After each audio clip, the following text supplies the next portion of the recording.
The steam hung thick in the locker room, clinging to skin and tile when the laughter started. It was sharp, mean, a chorus of voices bouncing off concrete walls. She stood under the cold spray, eyes lowered, jaw tight, as the words landed one by one. Rookie lost, wrong place, wrong woman.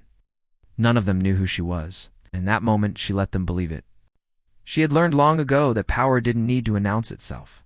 Sometimes it waited. Before I tell you what happened next, tell me in the comments where you were watching from. I love knowing who is listening.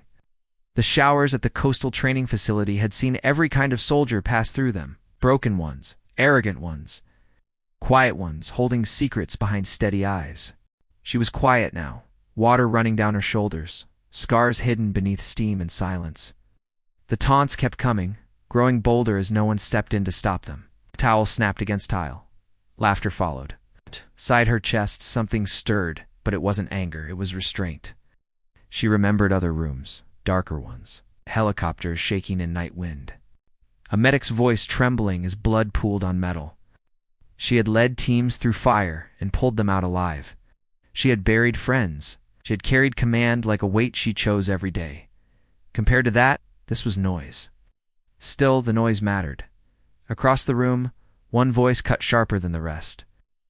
"Hey," someone said, loud enough for everyone to hear, "you lost. This isn't co-ed." The room waited. Steam hissed. Water drummed. The sound echoed, and for just a second, the laughter thinned. She wrapped the towel around herself and turned. Her face was calm. Too calm. The kind of calm that made experienced soldiers uneasy, even if they didn't know why yet. She met their eyes one by one, not challenging, not shrinking, just present.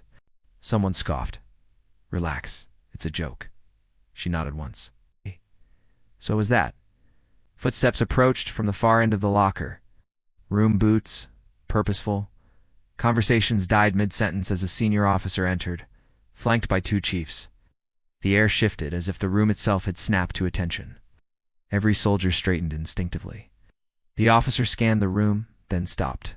His gaze landed on her. Something changed in his expression, might confusion, but recognition, respect, immediate and unmistakable. He came to a halt and spoke, voice carrying through the steam. "Commander." The word hit the room like a dropped weight. Murmurs rippled, faces drained of color. Someone laughed once nervously, then stopped when no one joined in. The officer stepped forward and saluted her, sharp and precise. "Apologies for the delay, ma'am. Briefing room is ready." She returned the salute just as crisp. "Thank you. Give me 2 minutes." Silence swallowed the space. No one moved. No one breathed too loud. She turned back to the group who had been laughing moments before. There was no triumph in her eyes, no hunger for revenge. Only clarity. "This unit runs on trust," she said evenly. "If you think strength comes from humiliation, you will unlearn that fast. No threats, no raised voice, just truth." One soldier opened his mouth, then closed it. Another stared at the floor. Shame moved through the room like a slow tide. She walked out without another word. The briefing room buzzed when she entered. Maps glowed on screens. Operators fell silent as she took her place at the head of the table. This was where she belonged, not because she demanded it, but because she had earned it. As she outlined the mission, confidence settled over the room. The same soldiers who had mocked her earlier now leaned forward, listening.